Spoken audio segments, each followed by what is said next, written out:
We're at the Rio in the Deluxe King Suite.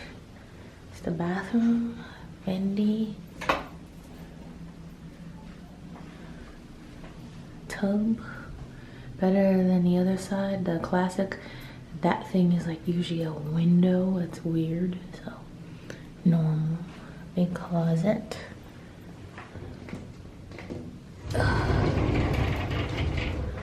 Nice size closet. Another sink. Marble entryway. A couch. A table. A table. A bed area. Another spot to sit. Over here is the TV. So I guess it will come out and swivel since the couch is there and the bed is over there. And not that much of a view. Got the pretty mountains, which is what we actually wanted. But we had the parking lot. Not what we wanted.